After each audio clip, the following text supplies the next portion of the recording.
up for the lovely, lovely Cody, everybody. Woo! Yeah, let's hear it for Cody! Woo! I love being my own cheerleader. Thanks, guys. So anyway, I was on the bus today, or earlier this week, got on the bus and was sitting there, and kid sits down in front of me, and he's all gothed out, got the black everything, just a goth kid, and he sits down in front of me, and I can see he's listening to the Addams Family soundtrack on Spotify. And my first thought was like, what happened to goth kids? Since when it's like, I mean, I remember like goth kids, they would listen to like Marilyn Manson and shit like Korn, where the first time you heard the singer, it was, ah! You know, instead of this, you know. Yeah, that's crazy though. But apparently, the Addams Family's a big thing in the goth community. I found out. A buddy of mine dated got with a goth girl one time, and it was quite the experience for him, because they did she asked him, hey, you seem like a nice guy, do you want to do a semen summoning sermon? And I was like, well, I would have tried it maybe.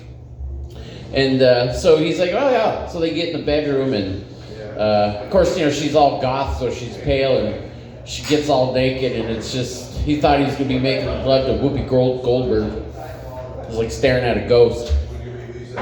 And but then she's like, well, hey, if this is too much, we can, you know, turn some lights on. He's like, that'd be great. So she turned the black light on.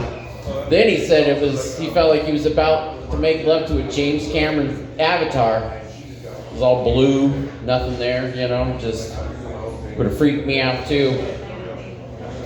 But I don't know how many of us here are Reagan fans. Ronald Reagan, I don't really care what the personal political view on him is. The guy was funny, so we're going to do a couple Reagan jokes here. And one of them was about the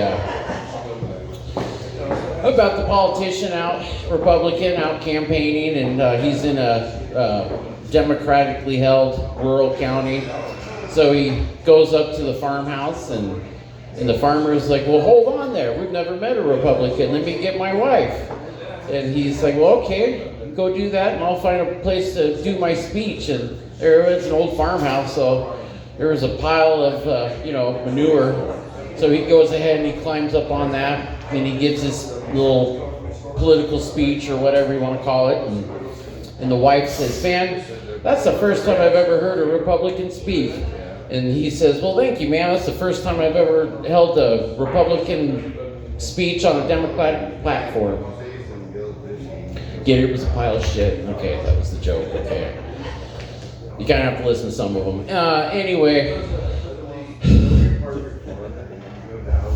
It's always fun when there's nobody in front of you doing this. I kind of feel like I'm playing music right now. Same thing. Nobody's there. It's fun. But I love you, Cody. yeah, there we go. And then they got, what was that? Say something funny, she said. I'll try. No promises, but. And then the other joke he did a lot was there was a politician and a clergyman. They both get to heaven at the same time.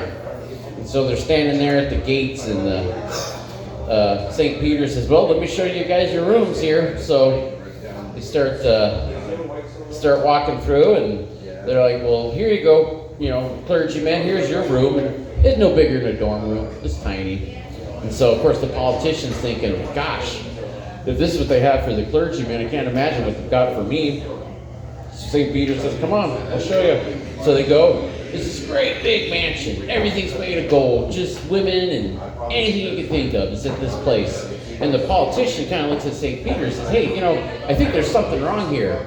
Because, this is a clergyman, a man of God, and he's just got this tiny little dorm room, and I'm a politician, and I got this huge mansion like this. And then St. Peter says, well, here's the one thing you got to remember. There's hundreds and millions of clergymen up here. There's only one of you. Okay, that's it. Have a good night. Woo, yeah, keep it going for Cody. Come on, give it up for us.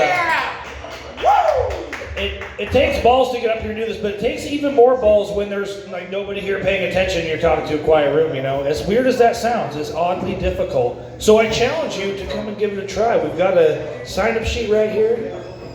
I'm going to go to the other mic, though.